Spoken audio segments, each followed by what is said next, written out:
예, 로마서 8장은 분량이 크기 때문에 23절까지 나가고 다음 시간에 마무리를 지으면서 좀 더 9장까지 나갈 수 있으면 나가겠습니다. 이 로마서 8장의 주제를 요약한다고 하면은 그리스도인과 그의 이 겉사람, 육신, 또 육신을 따라서 살 것인지 성령을 따라서 살 것인지 우리가 그리스도인의 삶에 대해서 다루는 것입니다. 그리고 궁극적인 우리 성도의 소망, 우리 소망이라고 하면은 그것은 부활과 휴거인 것이죠. 이 소망에 대해서 언급하는데 18절 이하부터 쭉 이 소망에 대해서 언급하는 것입니다. 그래서 먼저 이 육신을 따라서 행하면 안 된다. 8절 초반부터 그렇게 사실은 우리가 이런 말씀들을 볼 때 기가 죽는 것이요. 어떻게 성령의 뜻을 따라서 살 수 있는가? 육신을 따르지 않고 어떻게 살 수 있는가? 정말 어려워 보이고 힘들어 보이는 그런 길입니다.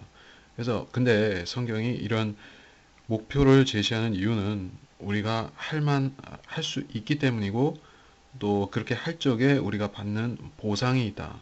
유업이 있다. 유업이라는 것은 이 상속 재산을 말하는 것이죠. 인헤리턴스 재산을 말하는 것이죠.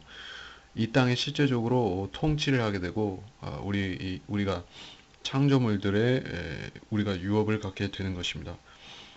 그렇기 때문에 십자가 없이는 상이 없는 것이에요. 자기 십자가를 지지 않고 따르는 자는 주님께서 나에게 합당치 아니하다 하신 말씀이 바로 이 유업에 대해서 적용이 되는 말씀인 것입니다. 자, 그러면 8장 1절부터 가겠습니다. 그러므로 이제 그리스도 예수 안에 있는 자들에게는 결코 정죄함이 없나니 그들은 육신을 따라 행하지 아니하고 성령을 따라 행하느니라. 이 말씀이 입니다. 그리고 예수 안에 있는 자들 이 말을 우리가 거듭난 모든 사람에게 적용할 수 있느냐 하는 것이에요. 여기서 정죄함이라는 것을 우리가 어떻게 해석해야 되냐 이것부터 따져야겠죠. 여기서 정죄함이라는 것은 우리가 이 영원한 정죄를 말하는 것이 아니에요.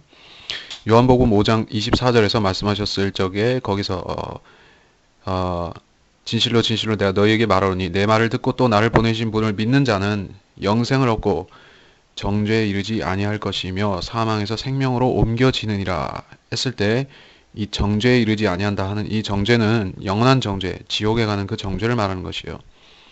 근데 이 로마서 8장 1절의 정죄는 그 의미가 아닙니다. 그것은 우리가 이 문맥을 따라서 알 수가 있어요. 어, 이 말을 우리가 오해하면 안 되는 것이죠. 자, 거듭난 사람은 결코 정죄함을 받지 않는다. 이렇게 하게 되면 어떻게 되는 것이요? 구원받은 다음에 우리가 육신을 따라서 아무 짓이나 해도 정죄가 없다. 정죄가 없다. 그러면 하나님께서 우리 육신에도 정죄를 안 하시냐고요?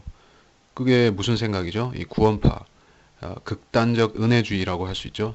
여기서 잘못 사용하는 말인 것이죠. 그들은 전혀 틀린 것입니다. 구원받은 사람한테도 잘못 살면은 그 잘못 사는 데 대한 정죄가 있습니다. 어떤 정죄냐? 그 육신에 내려지는 정죄인 것입니다. 그래서 2절에 이는 그리스도 예수 안에 있는 생명의 성령의 법이 죄와 사망의 법에서 나를 해방시켰기 때문이라. 자, 생명의 성령의 법이라는 이 법이 무슨 법이에요? 우리가 이런 법조문이 어떻게 생겼는지 본 적이 없죠. 거듭났을 적에 우리가 거듭났을 적에 이 십계명을 보고 우리가 이게 십계명이구나 하고 알듯이 그렇게 성령께서 너 이거 지켜라 하고 성령의 법을 이렇게 딱 보여주시면서 너 이거 지켜 아니면은 너 국물도 없어 뭐 이렇게 하셨냐 이거죠. 근데 그런 건 아니었어요. 그러니까는 이 성령의 법이라는 것은 우리가 그리스도인으로 그러니까 거듭난 후에 이 성령 안에서 살게 되면은 그때 하나하나 배우게 되는 그런 법인 것입니다. 이 생활이 따르지 않고서는 알 수가 없는 법이에요. 물론 성경 자체도 이 성령의 법이 어떤 것인지 가르쳐 주지만은 우리가 성경을 공부하고 또 우리가 스스로가 그렇게 살지 않고서는 성령의 법을 알 수가 없습니다.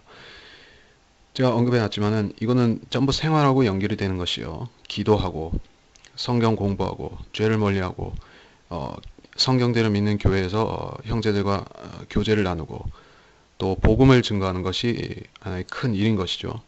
이러한 성령의 법을 행하게 되면은 우리가 더 많이 배우게 되는 것이에요. 예, 무엇을 해야 되는지 사실 우리가 거듭난 후에 교회에 나가지 않고 그냥 나 혼자 성경도 읽는 둥 마는 둥 한다. 그렇게 되면은 결국에 기도도 하는 둥 마는 둥 하게 되고 내가 뭐가 바뀌었는지 뭘 어떻게 해야 되는지 모르는 상태에서 시간만 가는 것이죠. 그렇게 되면은 그 사람은 이 성령의 법을 따르는 것이 아닙니다. 육신을 따라 행하게 되는 것입니다. 그래서 이 성령의 법이라는 것은 어떤 습관에 의해서 타성에 의해서 지키는 그런 법조문에 의해서 지키는 그런 구약식 율법과는 다른 법입니다. 이 성령의 법을 따르는 사람들에게는 조건들이 있어요. 그러한 법을 따르기 위한 기본 조건이죠. 먼저 그는 거듭나야만 됩니다. 예, 다시 말해서 성령 침례를 받았어야 됩니다. 또 다른 말로는 영적 할례를 받았어야만 성령의 법을 지킬 수 있는 사람입니다. 이것을 거듭나지 않고서 성령의 법을 아예 따를 수가 없는 것이에요. 예, 그렇기 때문에 이 행위 구원을 전한다는 것은 말하자면은 지킬 수 없는 법을 사람들이 어깨에 짊어지우는 것입니다. 바리새인들이 하는 것과 똑같은 것이죠. 예, 거듭나지 않은 사람들에게 성령의 법이라는 것은 이 별나라에 있는 법이나 마찬가지인 것이요. 어떻게 지키느냐? 지킬 수가 없는 것이죠. 3절에서 율법이 육신을 통해서는 연약하여 할 수 없는 것이므로 하나님께서 죄 때문에 자신의 아들을 죄 있는 육신의 모양으로 보내 그 육신의 죄를 선고하셨으니 이는 율법의 의가 그 육신 안에서 우리 안에서 이루어지게 하려 함이라. 우리는 육신을 따라 행하지 않고 성령을 따라 행하는 자들이라. 육신을 따르는 사람들은 육신의 일들을 생각하나 성령을 따르는 사람들은 성령의 일들을 생각하느니라. 자, 율법이 할 수 있는 일은 이 육신을 죄지는 것을 억제하는 것이에요. 예, 그래서 결국에 육신이 죄를 전혀 안 지으면은 율법의 의가 성취되는 것입니다. 근데 죄를 전혀 안 지을 수가 없죠. 죄를 계속 짓기 때문에 하나님께서는 이 율법을 통해서 이 제사를 드리라고 명하신 것입니다. 그래서 이 율법에 따라서 제사를 드리면은 그 죄들이 덮어지는 것이었어요. 근데 결국에 율법을 육신이 완전히 지키는 것은 불가능한 일이죠. 연약하다는 것은 우리 죄 있는 육신을 말하는 것이요. 아담의 육신을 말하는 것이죠. 이 죄가 있는 육신이기 때문에 결국에 이 주님께서 오셔서 이 육신의 시험들을 친히 죄 없는 주님께서 오셔서 죄 있는 육신의 모양으로 이 시험들을 싸워서 이기신 것입니다. 예, 그래서 결국에 십자가에서는 주님의 이 죄 없는 육신에 죄가 선고되었습니다. 죄가 선고되었어요. 하나님께서 인간들이 죄를 선고한 게 아니라 그 십자가에 달리신 주님께 하나님께서 거기 예수님의 육신에다가 죄를 선고하신 것이에요. 죄 없는 육신에 죄를 선고하셨어요. 그 결과로서 이 세상 모든 죄가 모든 죄죠. 말 그대로 모든 죄. 이 사탄 마귀의 죄들로부터 시작해서 인간의 모든 죄들까지 죄라는 죄는 모두 예수님의 몸에 전가가 된 것입니다. 그래요. 그래서 주님께서는 그 죄를 육신에 온전히 받으시고 죽으셨는데 그 죄를 이 혼에 담고 지옥으로 가셔서 거기에 던져버리신 것입니다. 무덤에서 다시 일어나셨을 때는 몸에는 죄가 없었다. 죄가 없었어요. 그렇기 때문에 그렇죠. 무덤에 들어가시기 전에 죽으셨을 때 벌써 몸에는 죄가 없었어요. 만약에 주님이 몸에 죄가 조금이라도 남아 있었다고 하면은 우리 아담의 몸과 똑같이 썩어짐을 보았겠죠. 사도행전 2장 31절에 보면 주의 육신은 분명히 썩어짐을 보지 아니한 것이요. 주님의 몸은 아담의 몸과도 다르고 다윗의 몸과도 다릅니다. 모세의 몸과도 다르고 어떤 몸과도 다른 몸이에요. 왜냐하면 죄가 없는 몸이기 때문이요. 우리가 이 부활을 예수 그리스도가 하나님이라는 증거로 예수 그리스도의 부활을 하나님이 육신으로 나타나신 그분이 예수님이라는 증거로 삼는 이유가 무엇이에요? 이 세상의 이 종교인들, 종교 지도자들, 부처나 마호메시나 모든 종교 지도자들은 결국에 이 무덤이 썩어버린 것입니다. 이 무덤에서 몸이 썩어버린 것이에요. 벌레가 먹지 아니한 경우가 없어요. 근데 예수님은 죄가 없는 몸이기 때문에 그분은 무덤에서도 썩지 않으셨고 또 온전히 부활을 하신 것입니다. 4절에서 육신을 따르는 사람들은 육신의 일들을 생각하나 성령을 따르는 사람들은 성령의 일들을 생각하느니라. 자, 이 육신을 따르는 사람들이요. 어떤 사람들이요? 우리가 거듭났는데 육신을 따르지도 않고 성령을 따르지도 않고 그냥 있을 수 있어요. 아니요. 결국에 어느 한쪽을 따르게 되어 있습니다. 예. 그러니까 이 거듭났다는 것은 선물로 받은 것이지만은 그 후에는 바로 기다리고 있는 것이 바로 하나의 영적 전쟁인 것이에요. 예. 선택을 또 해야 되는 것입니다. 예. 당장 선택을 해야 되는 것이요. 내가 어떻게 살아야 되지? 내가 당장 어떻게 행동해야 되며 어떻게 생각해야 되며 다른 사람들을 대할 때 어떻게 대해야 되며 이런 것들은 전부 선택이면서 하나의 도전이고 시험이고 말하자면 이것이 영적 전쟁인 것입니다. 예.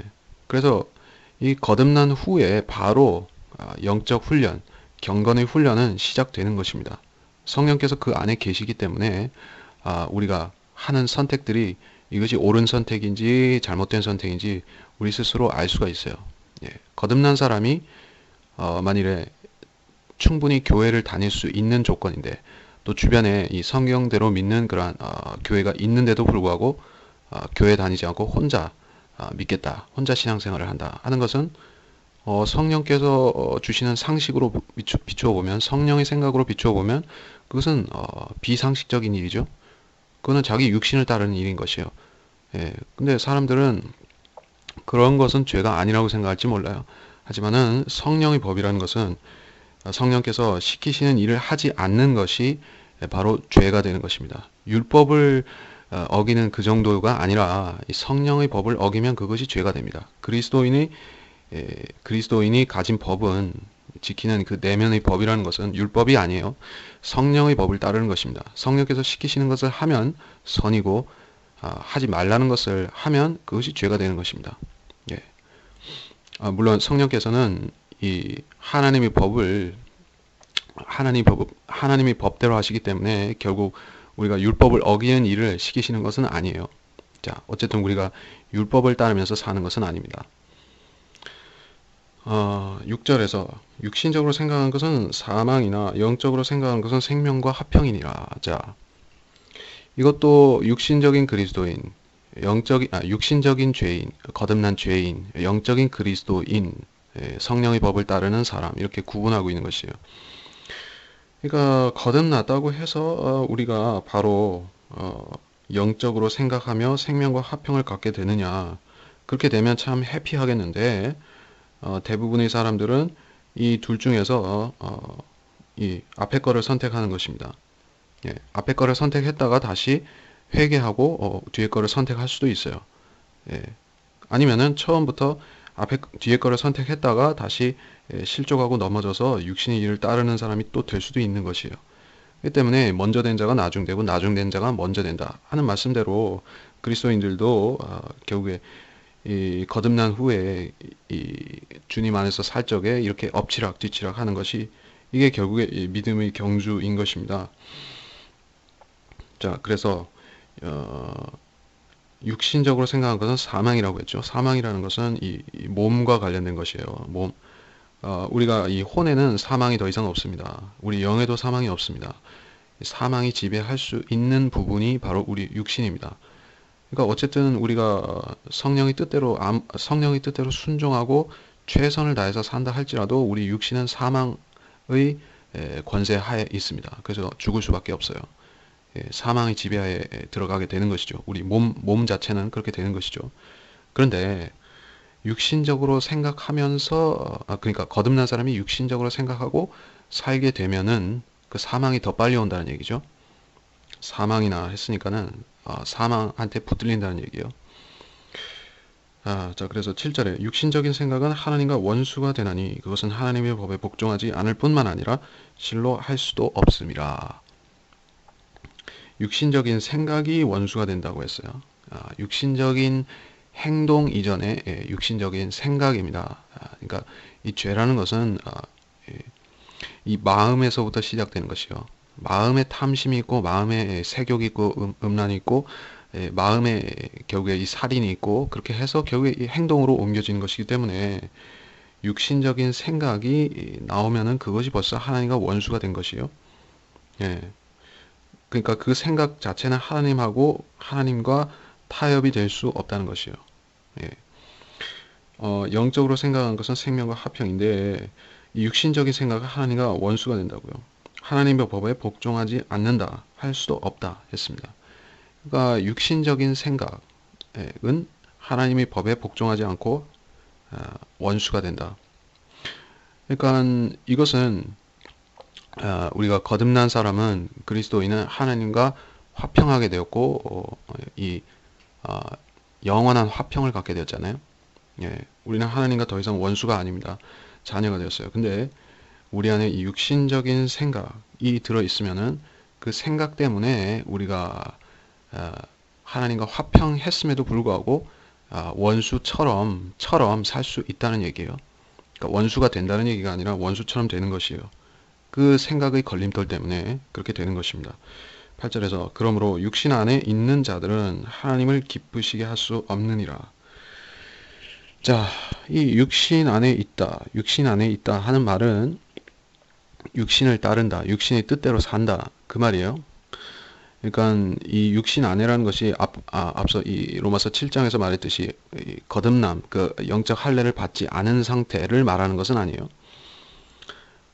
만일에 그런 상태라고 하면은 이 8절은 아예 말할 필요가 없는 것이죠. 아니 거듭나지 않은 세상 자연인들이 하나님을 뭐 기쁘시게 하고 말고가 어디 있어요. 그들은 아예 기쁘시게 할 방법조차 없는 것이죠. 그러니까 이런 거론을 할 필요도 없습니다. 근데 여기서 기쁘시게 할 수 없느니라 한 것은 이 거듭난 사람임에도 불구하고 육신의 생각, 육신의 뜻대로 살고 있다. 그렇게 되면은 하나님을 기쁘시게 할 수 없다는 말을 하는 것입니다. 거듭난 사람에게 해당되는 것이 1차적입니다. 자, 그리고 9절에서 그러나 하나님의 영이 너희 안에 거하시면 너희가 육신 안에 있지 아니하고 성령 안에 있나니 이제 누구든지 그리스도의 영이 없으면 그의 사람이 아니니라. 이 성령 안에 있다는 말이 또 나왔죠. 성령 안에 있나니 8절에서는 육신 안에 있는 자들, 성령 안에 있나니. 자, 이 의미를 우리가 깊이 생각해야 됩니다. 그러니까 이거는 1차적으로 거듭남에 대해서 말하는 것이 아니라 성령의 뜻대로 살고 있다. 성령의 뜻에 순응하고 있다. 혹은 하지 않는다. 그 의미에서 안에 있다. 그렇게 말씀한 것입니다. 그러니까 뭐 이거를 만일에 구원받은 사람이라고 그렇게 해석해 본다면은 어떻게 되는 것이에요? 하나님의 영이 너희 안에 거하시면 육신 안에 있지 아니하고 성령 안에 있나니 누구든지 그리스도의 영이 없으면 그 사람이 아니라. 너무 당연한 말 같긴 한데 이렇게 길게 할 필요도 없잖아요. 성령을 받은 사람은 거듭난 사람이고 하나님이 사람이지. 근데 이 말을 이렇게 길게 할 필요가 없잖아요. 근데 이 말씀이 뭐냐 하면은 그런 단순한 의미가 아니라 성령 안에 있다는 것, 성령의 뜻에 순응한다는 것. 그러면은 여러분이 육신의 뜻대로 살지 않는다 하는 얘기를 이렇게 말씀한 것입니다. 네. 자, 이제 10절부터 믿는 그리스도인 안에서 성령께서 하시는 사역, 일에 대해서 설명하고 있습니다. 이건 우리 실제적인 우리 생에서 이루어지는 일이기 때문에 관심을 가져야 됩니다. 10절에서 만일 그리스도께서 너희 안에 계시면 몸은 죄로 인하여 죽은 것이나 성령은 의로 인한 생명이니라. 예수를 죽은 자들로부터 살리신 분의 영이 너희 안에 거하시면 그리스도를 죽은 자들로부터 살리신 분이 너희 안에 거하시는 그분의 영으로 인하여 너희의 죽을 몸도 살리시리라. 자, 10절에 이 너희 안에 계시면 몸은 죄로 인해 죽었다. 이거는 우리가 7장에서 앞서 영적 할례에 대해서 다룰 때 분명히 알고 넘어간 것입니다. 몸은 우리가 인정하거나 인정하지 않거나 간에 거듭났으면 우리 몸은 이미 죽었어요. 십자가에 달렸어요. 죽은 것으로 간주되는 것입니다. 성령께서는 죽었다고 하십니다. 우리가 살았다고 아무리 발버둥 친다 한들 실제로는 죽었습니다. 근데 성령은 의로 인한 생명이니라. 성령을 소유했으면은 우리는 영원한 생명을 갖고 있어요. 이미 갖고 있어요. 예. 그러니까 이 영원한 생명을 우리가 부활하면 우리 몸에도 나타나지만은 우리 이 속사람, 우리 혼과 또 우리 영에는 이미 나타나 있는 것이요. 의로 인한 생명이 우리 안에 나타났죠. 11절에서 예수를 죽은 자로부터 살리신 분이 영이 너희 안에 거하신다. 예수를 죽은 자로부터 살리신 분의 영이 무슨 영이에요? 성령이시죠. 그러니까 성령이 너희 안에 거하시면 예, 이 성령 그러니까 성령이 너희 안에 거하시면 하나님께서 너희 안에 계신 그 성령 때문에 너희 죽을 몸도 살리신다. 그 말을 하고 있어요. 그러니까 이 말은 쉽게 다시 말하자면 너희가 성령을 받은 게 확실하다면은 너희는 반드시 부활할 것이다. 자, 이 말을 하고 있는 것이죠. 그러니까 이걸 부활의 다른 말이 어떤 말이에요? 휴거죠. 휴거 이퀄 부활입니다. 이거를 억지로 나누는 사람들이 있지만은 그래서 뭐 헛소리들 많이 하지만은 사실 휴거 받지 못하면 부활 받을 수 없고 부활하지 못하면 휴거를 받을 수가 없는 것이에요. 그 둘은 한 묶음의 사건입니다. 자, 그렇기 때문에 성령이 있는 사람은 누구든지 휴거되고 부활한다. 이거에 대해서 격렬히 반대하는 사람들이 있겠죠. 부분 휴거니 또 무슨 환란 통과니 하는 이 거짓 종말론들을 가르치는 사람들은 이렇게 믿지 않습니다. 그러나 이 부활이라는 것은 성령을 가진 사람이 받을 수 있는 것이고 반드시 받게 되는 것입니다.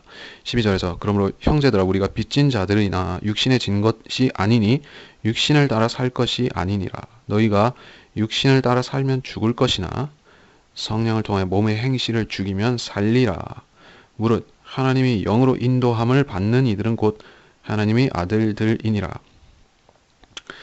자, 우리가 빚을 졌어요. 엄청난 빚을 졌죠. 그러니까 이 선물이라고 했어요. 우리 구원을 선물로 받았다고 했죠. 선물로 받았지만은 너무 엄청난 것이기에 우리한테는 빚이 되었다는 것입니다. 빚이 되었어요. 네. 그러니까 주님께서 우리한테 선물을 다시 돌려달라고 하시 않아서 망정이지 만일에 돌려달라고 하셔도 우리가 구원을 받았는데 우리가 만일에 합당치 않다 해서 돌려달라 하셔도 우리는 할 말이 없는 선물이기는 해요.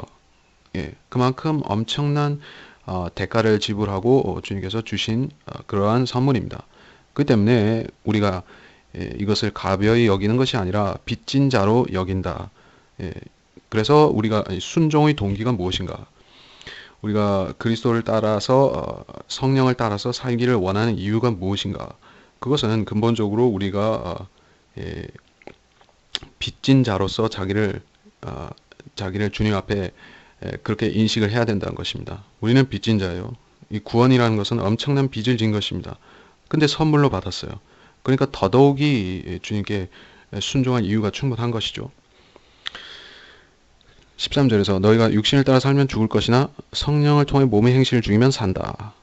육신을 따라 살면 죽는다고 했어요. 뭐가 죽는다는 거죠? 몸이 죽는 거겠죠. 우리 안에 또 죽을 수 있는 게 있나요? 자, 이 혼이 주님께서 우리 죽을 몸하고 분리시켜서 구원을 시키셨어요. 근데 어차피 이 혼은 구원 못 받았다 할지라도 죽지 않죠. 영원히 지옥에 가서 사는 것이죠. 자, 그런데 그리고 영은 또 어떻게 된 것이요? 영은 우리 안에 죽어 있었는데 성령께서 오셔서 이 영을 살려 놓으신 것이죠. 이 주님께서 이 거듭나게 하신 영이 또 죽겠어요? 또 죽겠냐고요? 사람들이 이런 거를 상식적으로 생각을 안 합니다. 그러면서 구원을 잃어버린다고 하는 사람들은 진짜 맹꽁이 같은 소리를 하는 것이죠. 그러면 구원을 잃어버리려면 최소한 뭐가 어떻게 되는지 설명을 해야 될 거 아니에요. 어떻게 잃어버려 구원을? 아니 당신의 그 거듭난 영이 살아난 영이 또 죽는다는 소리야? 그게 어떻게 죽을 수가 있어?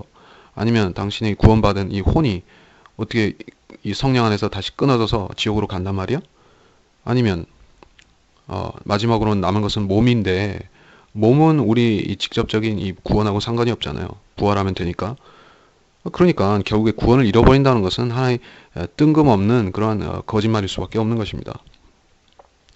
그런데 여기서 죽는다고 한 것은 몸이 죽는다는 소리예요. 그렇잖아요. 여기 하반절에서 성령을 통해 몸의 행실을 죽이면 살리라. 몸 얘기하고 있잖아요. 몸. 그러니까 몸의 행실을 죽이면 몸이 살리라 하고 있잖아요.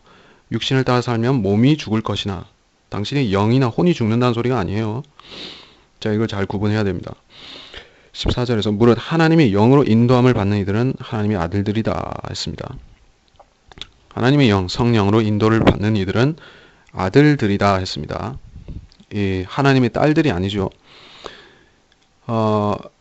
이 아들들에 대해서, 하나님의 아들들에 대해서는 성경에 이 교리가 있는데 우리가 이걸 지금 다룰 수는 없고, 기본적으로 하나님의 아들들 혹은 하나님의 아들이라는 말은 주님께서 직접적으로 빚어 만드신 피조물, 즉 영적인 피조물인 천사들에 대해서 하나님의 아들들이다, 그렇게 언급을 하고, 아담에 대해서도 아담이 하나님께서 직접 빚어서 만드신 그러한 피조물이면서 그러한 아들이잖아요.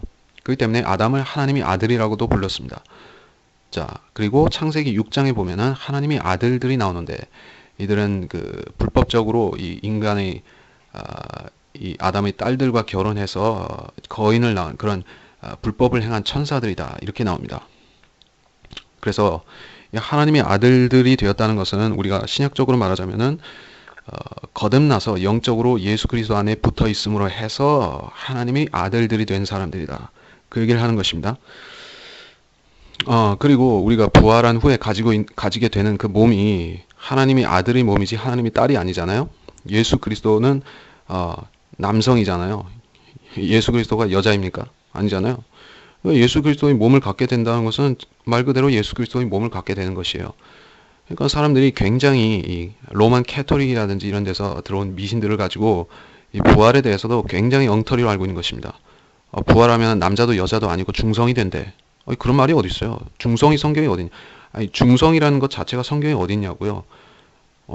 천사도 남성, 인간도 남성, 여성이 나눠 있지만은 원래는 남자였죠. 남자의 갈비뼈에서 여자가 나왔잖아요.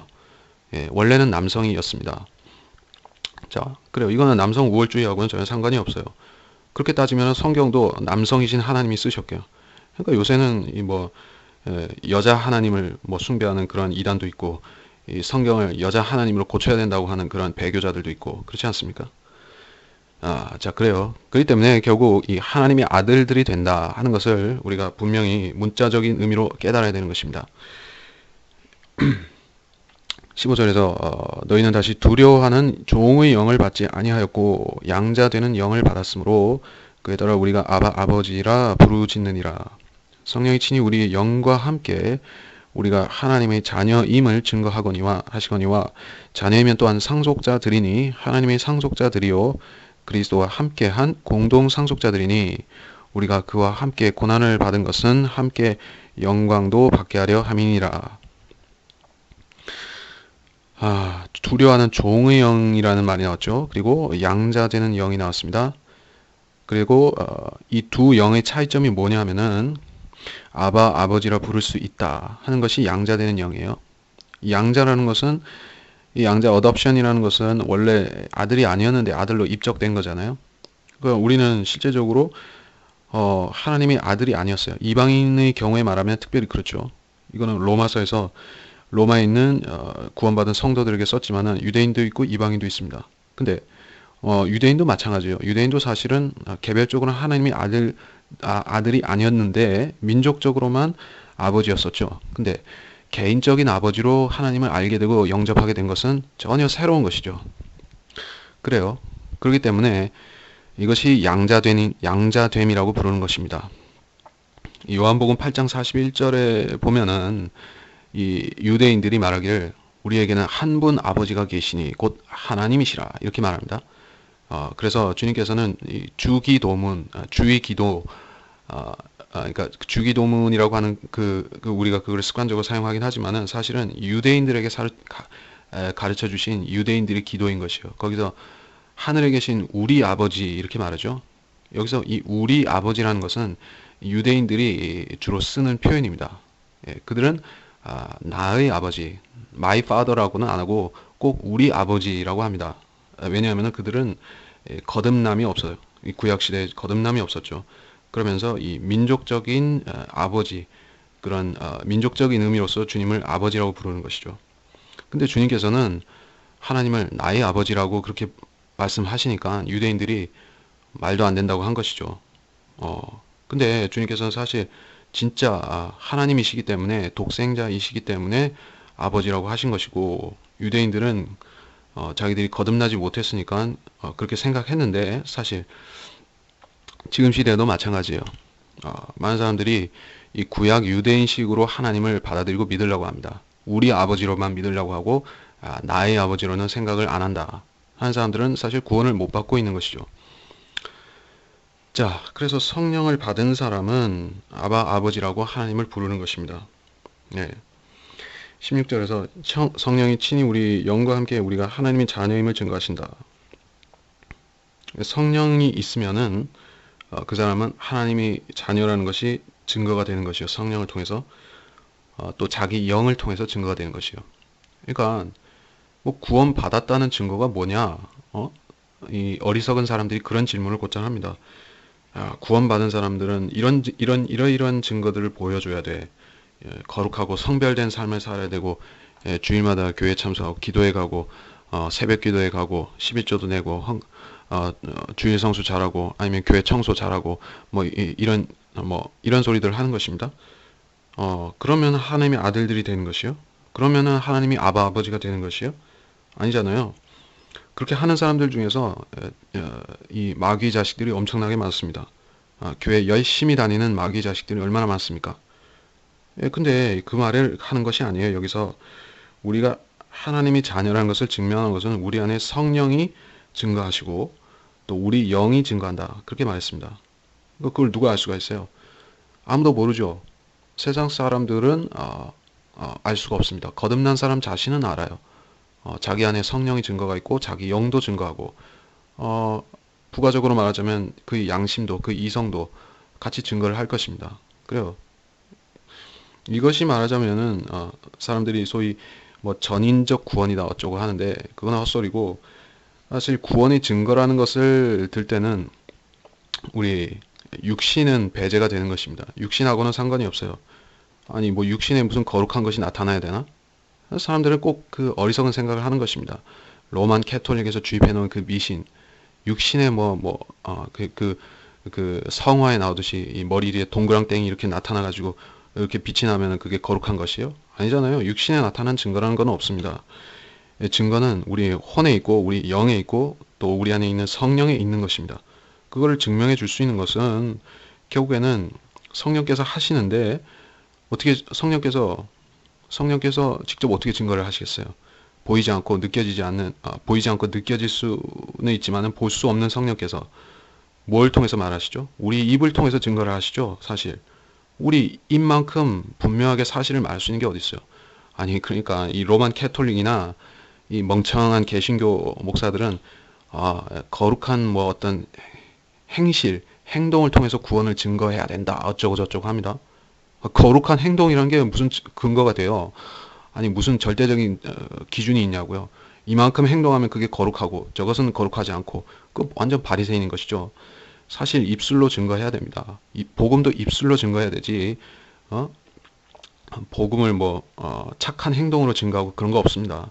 물론 착한 행실은 복음을 증거하는데 도움이 됩니다. 덕이 됩니다. 또 그 자신한테도 깨끗한 행실은 좋은 것이죠. 근데 복음을 전한다는 것은 엄연히 자기 입을 통해서 하는 것이지 행동 가지고 하는 것이 아니에요. 선한 행동 보여줘 가지고 복음 전하는 것이 아닙니다.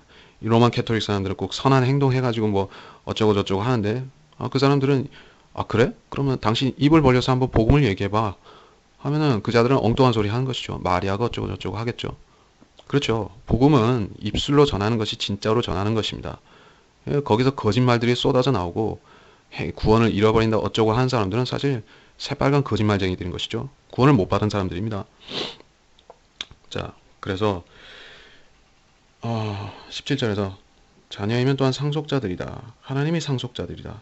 자, 이렇게 상속자라는 말이 계속 강조되죠. 한 번, 두 번, 그리고 공동 상속자라는 말도 나왔습니다. 그러니까 우리는 두 가지 자격을 갖고 있어요. 자, 우리가 거듭났을 적에 우리는 태생적으로 원래 하나님 자녀가 아니었지만은 양자로 입양이 되었어요. 양자가 되었어요. 성령께서 우리가 양자 되었다는 것을 입증하셨습니다. 자, 그래서 자녀가 되었는데 그 다음에 자녀가 됐으면 그 다음에 뭐가 있어야 되죠? 자녀는 유산을 받아야 되잖아요. 아버지께서 주시는 유산을 받을 수가 있어야죠. 그래야지 자녀인 것이죠. 종은 유산을 못 받습니다. 근데 자녀는 유산을 받는다는 것이요. 유산이 어떤 유산이에요? 주님께서 이 세상을 통치하시러 오시잖아요. 하늘과 땅의 주님이 되시기 위해서 오시는데 그때 상속을 받게 된다는 것입니다. 공동 상속자들이니 그리스도 자신이 이 땅을 통치하시는 이 다윗의 보좌에 앉아서 통치하시는 왕이시잖아요. 만왕의 왕이시고 만주의 주가 되십니다. 계시록에. 자, 그런 왕이신데 우리는 그로부터 우리의 유업을 받을 것입니다. 자, 어떻게 받을 수가 있는가?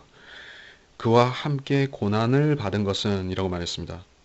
이 고난이라는 것이 무슨 꼭 무슨 뭐 순교를 해야 된다.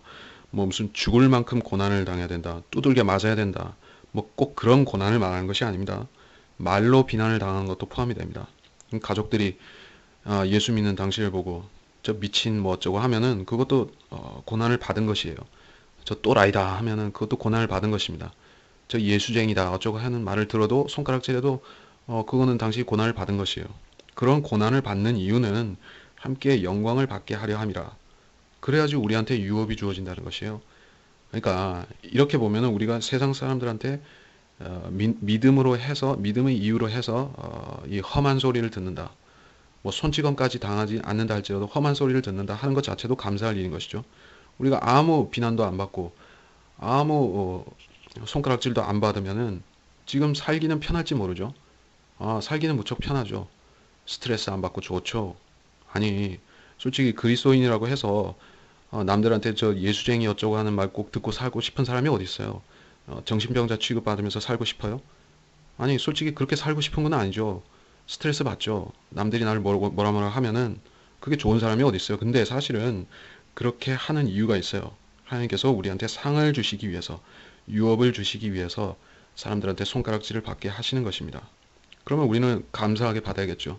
저 예수쟁이 하면은 감사합니다 해야 되겠죠. 주님께서 상을 주시기 때문입니다.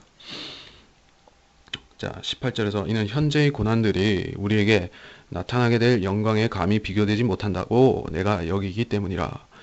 피조물이 간절한 기대를 가지고 하나님의 아들들이 나타날 것을 기다리고 있으니 피조물이 험한데 굴복하는 것은 자의가 아니요 오직 소망 가운데 그것들을 굴복해 하시는 그분 때문이며 피조물 자체도 그 썩어짐의 속박으로부터 해방되어 하나님의 자녀의 영광스러운 자유에 이를 것이기 때문이라. 자, 이제 이 고난의 얘기를 계속 이어가는데 현재의 고난들이 우리에게 나타날 영광에 비교되지 못한다. 예, 어떤 영광인가? 자, 우리가 그걸 알아야 되겠죠? 이 영광이라는 것은 지금 이 현 세상에서 우리가 좀 잘되고 뭐 예수 믿고 복 받고 그런 시덥잖은 것이 아닙니다. 그런 시덥잖은 영광을 말하는 것이 아니에요. 우리가 받을 영광은 영원한 영광이다. 고린도후서 4장 17절에 보면 이는 우리가 잠시 받는 가벼운 환난이 우리를 위하여 훨씬 뛰어난 영원한 영광의 비중을 이루어가기 때문이라. 영원한 영광이라고 했습니다. 그래요. 이거는 영원한 영광입니다. 그러니까 비교되지 못하는 것이죠. 현재의 고난들은 일시적이니까. 일시적인 것으로 영원한 것을 얻으면은 꽤 장사를 잘하는 것이죠. 예.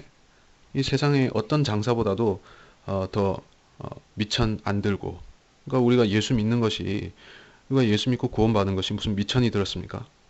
우리가 세상 사람들한테 돈도 받지 않고 꽁으로 욕을 먹는데 그것이 무슨 우리가 수고해서 욕을 먹는 것입니까? 그냥 우리가 복음만 전해도 욕 바가지가 쏟아지잖아요. 그것은 일시적인 것이에요. 근데 그것 때문에 우리가 영원한 영광을 받는다는 것이죠. 이건 엄청난 일인 것이죠. 이걸 깨달은 사람들은 거리에 나가서 복음을 전할 수가 있습니다. 왜냐? 욕을 먹어도 세상 사람들한테 욕을 먹고 욕바가지를 먹고 침뱉음을 당하면 더 좋고 얻어맞으면 진짜 해피하고 그렇습니다. 혹시 누가 칼 가지고 와서 찌르면은 진짜 엄청난 상을 받는 것이고, 자 그런 마인드인 것이에요. 복음을 전한다는 것은. 그러니까 이 영원한 상급, 이 상에 대해서 이 보상, 유업에 대해서 모르는 사람들 있잖아요. 구원은 받았지만은 이 구원의 확신, 보장조차도 확실히 못 믿는 사람들이 있어요. 그러면 그 사람들은 잔뜩 쫄아가지고 사는 것입니다. 절대 복음을 전할 수가 없어요. 자기 구원이나 지키려고 하지. 내 구원조차 잃어버릴까 말까 하는데 복음을 어떻게 전해요? 이 무서운 세상 사람들한테 가서. 그러니까 절대로 핍박받을 자리에 갈 수가 없는 것이죠. 말로만 그렇게 떠드는 것이죠. 예, 이 행위구원 가르치는 사람들은 결국에 이 교회 강단 안에 앉아서 그렇게 지절거리기만 할 뿐 밖에 나가서 아무것도 못하는 것입니다. 왜냐, 이 담대하게 만드는 동기가 없어서요.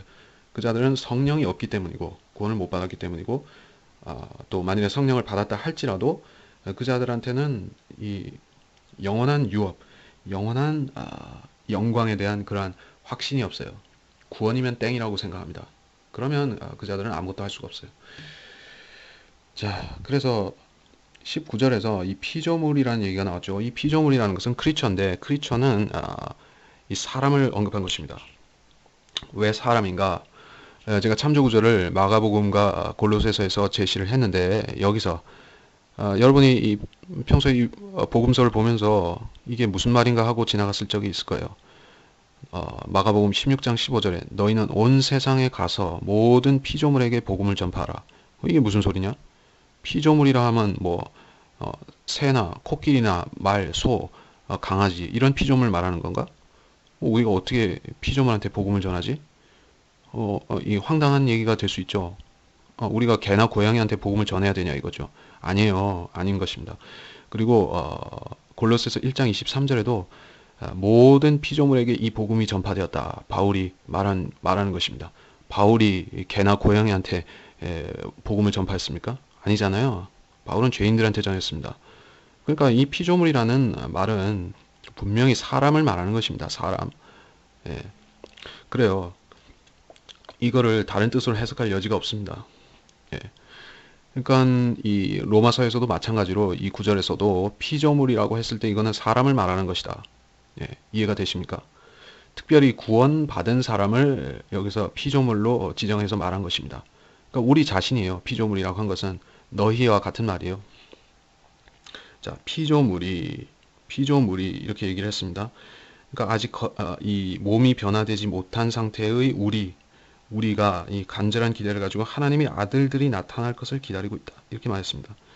이 하나님의 아들들이 또 하나의 객체처럼 다른 개체처럼 언급이 되었기 때문에 이게 무슨 말인가 할 수 있지만 사실 우리가 하나님의 아들들의 형상으로 변화된다 하는 우리 몸의 부활을 말하는 것입니다. 우리가 우리 몸의 부활을 이렇게 기다린다는 것이에요. 자, 20절에서 피조물이 허무한데 굴복하는 것. 우리가 허무한데 굴복하잖아요. 무엇이 허무한 것이죠? 우리 육신이 아무리 잘 믿는 사람이건 아무리 열심으로 했건 뭐 대충 살았건 결국에 허무한데 굴복하잖아요. 허무하게 이 흙으로 돌아가 버리잖아요. 예수님이 빨리 오시지 않으면은 누구라도 이것을 피할 수가 없습니다. 우리는 낡아져 가다가 결국에 육신이 해체되면은 이 육신은 땅으로 내려가는 것입니다. 예, 그래요. 그 허무함 가운데 있어요. 거기에 굴복하는 것은 자의가 아니다. 그렇죠. 우리가 육신이 죽어서 묻히기를 누가 원하는 것이요? 우리가 구원받았다 할지라도 우리가 이 하늘나라 가는 우리 혼이 하늘나라 갈 것이 하는 100%의 소망을 갖고 있음에도 불구하고 그래도 이 땅에서 살고 싶죠. 빨리 죽고 싶은 사람이 어디 있어요? 바울은 빨리 죽고 싶어 했습니다. 그만큼 그는 간절한 마음을 가졌는데 이는 그가 셋째 하늘을 보고 왔기 때문입니다. 근데 사실 우리는 셋째 하늘을 보고 오진 못했죠. 그래서 약간은 세상에 대해서 착각과 환상과 미련이 있습니다. 세상에서 좀 더 살면 좋겠지 생각하는데 물론 주님이 일을 하기 위한 목적에서 사는 것은 좋지만은 이 세상에서 한 1000년 더 사는 것보다는 우리가 새 몸을 입고 몇 초 사는 것이 더 행복합니다. 그것은 그렇게 비교할 수가 없는 것이요. 1대1로 비교가 안 되는 생인 것입니다. 질적으로 양적으로 비교가 안 됩니다. 자, 그래서 이 소망 가운데 우리를 굴복해 하신다고요? 소망 가운데 우리한테는 부활의 소망이 있습니다. 그러니까 아시겠죠? 이거 보면 아시겠죠? 이 피조물이 이 자연인에 대해서 말한 것이 아니죠. 이 죄인들, 구원받지 못한 죄인들에 대해서 언급한 게 아닙니다. 이건 우리를 말한 겁니다. 우리가 소망 가운데 굴복한단 말이죠. 우리는 소망 가운데, 부활의 소망 가운데 죽습니다. 그리고 21절에서 피조물 자체도 그 썩어짐의 속박으로부터 해방되어 하나님의 자녀의 영광스러운 자유에 이른다. 자, 이것도 19절과 마찬가지로 하나님의 자녀와 피조물이 대비가 되는데 마치 객체, 타인처럼 언급이 됐죠. 근데 사실 같습니다. 그러면 이게 우리가 질문을 할 수 있죠. 그러면 우리가 지금 하나님의 자녀가 아닙니까? 여기 로마서 8장에서 벌써 이미 우리가 하나님의 자녀라고 증거한다고 했잖아요. 16절에서. 그렇죠? 우리가 하나님의 자녀임을 증거한대요. 이미 됐다는 거죠. 근데 하나님의 자녀의 영광스러운 자유에 이른다.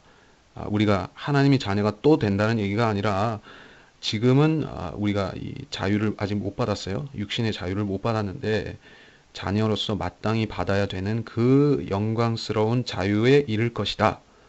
부활 때에 그렇게 될 것이다 하는 그걸 말하는 것입니다. 예, 자녀라는 것은 지금도 마찬가지예요. 근데 우리는 자녀임에도 불구하고 우리 겉사람, 이 육신을 보면 별로 하나님의 자녀같이 안 생겼죠. 못 생겼잖아요, 솔직히. 우리가 우리 겉모습을 보면 막 낡아져 가잖아요. 예, 머리도 휘어지고 빠지고 이 병도 생기고 탈도 나고 늙어가잖아요. 우리 몸이 어디 하나님의 아들같이 생겼나요? 안 생겼죠. 근데 실제적으로 우리 몸은 바뀔 것이에요. 예수 그리스도의 몸과 같이 바뀔 것입니다. 그것이 자유입니다. 영광스러운 자유다. 22절에서 이제는 피조물 대신 창조물이라는 말이 나왔습니다. 자, 우리가 주목해서 봐야 되겠죠. 모든 창조물이 이제까지 함께 신음하며 고통받는 것을 우리가 아노니 그들뿐만 아니라 성령의 첫 열매들을 가진 우리까지도 속으로 신음하며 양자되는 것 곧 우리 몸의 구속을 기다리고 있느니라. 자, 창조물이 나왔기 때문에 크리에이션이 나왔기 때문에 이것은 모든 피조물, 생명을 가진 것을 말하는 것이죠. 유생물인 모든 피조물을 말하는 것이죠. 그러면 지구에 있는 모든 것들이죠. 그 창조물들이 고통을 받고 있어요. 예. 이 돌이나 뭐 물이나 이런 게 고통을 받는 게 아니라 생명 가진 모든 피조물은 고통을 받고 있죠. 그거는 우리가 이 자연계를 보면 알 수가 있는 것이죠. 다윈이 하나의 법칙을 말했지만은 그 사람은 하나님이 관조해서 말한 게 아니라 자연 그 자체만 보고 말한 것입니다. 약육 강식이다, 적자 생존이다 이런 식으로 표현하는데 사실은 이 먹이 사슬이 있는데 하나님께서 이거를 참 조화롭게 지어 놓으셨죠. 근데 그 안에 고통이 있습니다. 이 피조물들이 서로 잡아먹고 잡아먹히고 하는 것은 사실 고통이잖아요. 그리고 결국에 다들 죽는데 그것이 고통이라는 얘기입니다. 피조물들도 이 고통을 느낍니다. 그리고 그들은 자기들이 말로 그걸 표현할 거예요. 우리는 모를 뿐이죠. 우리가 볼 때는 세상, 이 자연계는 뭐 걱정 없고 아름답고 평안해 보이지만은 사실 그 안에는 이 죄와 사망이 들끓고 있는 것이에요. 피조물들이 각자 해방시켜 달라고 그렇게 하소연을 하고 있는 것입니다. 그래서 이 창조물들까지도 함께 신음하며 고통받는다. 이렇게 말했습니다. 그러니까 이거는 회복의 순서가 무엇이냐, 이걸 분명히 정해주고 있는 것입니다. 피조물이 먼저 회복이 되어야 된다. 즉, 사람이 먼저 하나님의 아들들로 회복이 되어야 된다. 그 다음에 창조물이 회복될 것이다. 예, 그거를 설명하는 것입니다. 여기서 창조물이 어떻게 회복된다 하는 것까지 설명하지 않았지만은 순서상으로 그렇다는 것이죠. 피조물 다음에 창조물. 그래서 우리가 아노니 했어요. 우리가 안다고 했어요. 이거는 뭐 과학을 연구한다고 해서 생물학이나 과학을 연구한다고 해서 더 잘하는 것은 아니에요. 뭐 애완동물만 좀 길러봐도 알 수 있는 것이에요. 예. 그들도 희로애락이 있죠. 그러면서 병도 걸리고 죽고 하면서 고통을 받죠. 보면 아는 것이에요. 그들뿐만 아니라 성령의 첫 열매들을 가진 우리까지도 속으로 신음한다. 그래요. 이 바울도 얘기를 했죠. 앞서 7장 24절에서 오 나는 비참한 사람이로다. 누가 이 사망의 몸에서 나를 구해낼 것인가. 그는 이렇게 고백을 했습니다. 그러니까 이거는 꼭 어떤 육신적인 죄를 지어서만 이렇게 고백하는 것은 아닙니다. 바울은 사탄이 보낸 그 가시를 갖고 있어서 육신적인 약함, 병고를 갖고 있었잖아요. 주로 안과 질환이 아니었을까 그렇게 얘기를 합니다. 그러니까는 병 때문에도 이렇게 말할 수 있는 것이에요. 죄 때문이기도 하고 육신 자체의 연약함, 병, 노쇠, 장애 뭐든지 이렇게 고백할 수 있는 그런 이유가 되는 것입니다. 비참한 사람이로다.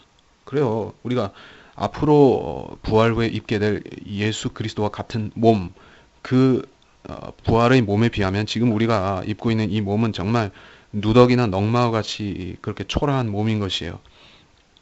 그걸 우리가 안다면은 부활을 소망하지 않을 수가 없습니다. 예, 그래서 우리가 양자되는 것, 곧 우리 몸의 구속을 기다린다. 이렇게 말하고 있습니다. 이게 또 우리가 어떻게 이해해야 되느냐? 15절에서 양자되는 영을 받았다 했죠. 그러면서 우리가 실제적으로 지금 하나님이 자녀가 되긴 되었어요. 근데 이 양자되는 영이라는 것은 우리의 육체의 부활을 보증한다, 담보한다. 그러한 영이시다라는 뜻입니다. 그 때문에 성령께서 우리 안에서 보증하고 계신 일은 우리의 육체의 부활을 말하는데 그것이 곧 양자되는 것이에요. 양자되는 것은 곧 우리 몸의 구속입니다. 다시 얘기하지만은 우리가 지금 혼이 구원을 받았긴 하지만은 사실 보세요. 우리가 자기 자신을 거울로 비춰보든지 간에 우리 혼이 보이나요? 우리 혼을 볼 수 있어요. 몸 안에 있는데 물론 몸과 비슷하게 생겼겠지만은 그 혼을 우리는 지금 볼 수가 없죠. 그렇기 때문에 이 하나님의 아들이라는 존재는 우리 안에 감춰져 있어요. 자기 자신도 모른다니까요. 우리 혼을 어떻게 만져볼 수가 있어요? 볼 수가 없죠. 근데 양자되는 것은 그 우리 몸이 정말로 예수 그리스도의 형상이 되어서 몸까지 변화가 되는 것이요. 그러면은 그때는 우리가 분명히 알 수가 있는 것이죠. 내가 이렇게 하나님의 아들이 되었구나. 누가 보더라도 하나님의 아들이 된 것을 알 수가 있는 것이죠. 그것이 몸의 구속인 것입니다. 자, 이렇게 해서 8장 23절까지 나갔습니다. 우리가 여기서 주목해야 될 교리가 참 많이 있지만은 앞서 앞부분에서 언급했던 대로 죄를 이기는 삶, 육신의 정욕을 이기는 삶이라는 것은 우리가 그 자체를 위해서 싸우는 게 아닙니다. 그러니까 뜻없이 싸우는 것이 아니에요. 우리는 분명한 목표 의식을 갖고 싸우는 것인데 우리의 목표가 무엇이에요? 우리가 그 궁극적인 목표가 무엇이죠? 우리가 부활을 받기 위해서 싸우나요? 우리가 휴거를 받기 위해서 싸우나요? 아니죠. 여기 공부하면서 우리가 쭉 확인했지만은 그것은 성령께서 이미 보증하고 계신 일이라는 것이에요. 그렇기 때문에 우리는 그 자체를 위해서 싸우는 것이 아니에요. 고린도전서 9장 26절에서 그러므로 내가 그처럼 달리되 불확실하게 하지 아니하며 또 내가 그처럼 싸우되 허공을 치는 자 같이 아니하노라 이렇게 얘기를 했습니다. 믿음은 경주이고 싸움인데 이것을 달리고 싸우는 이유는 우리가 거기서 상을 받기 위한 것입니다. 그래요. 모든 사람은 이 순위 랭크에 들어가게 될 것입니다. 거듭난 모든 사람은 이제까지 수억 명이라고 하면은 이 2000년 동안에 2000년 좀 안 되는 그 기간 동안에 수억 명이 거듭났을지 뭐 수십억일지 저는 잘 모르겠습니다. 근데 우리는 그 수억 명의 랭크 사이에 어느 지점인가 우리 자신이 있는 것이에요. 우리는 믿음이 경주를 하는 것이란 얘기죠. 하나님께서는 그들 모두에게 줄 상을 충분히 마련해 놓으신 것입니다. 누구든지 상을 받을 수가 있습니다.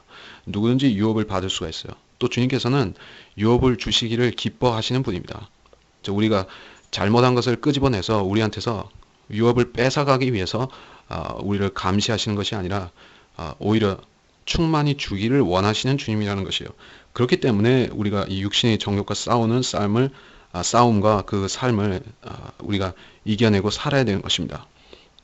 자, 그런 것을 교훈으로 삼아야겠고 또 우리 안에서 성령께서 하시는 일, 사역, 그리고 증거가 무엇인가 그것을 10절 이하에서 우리가 쭉 봤습니다.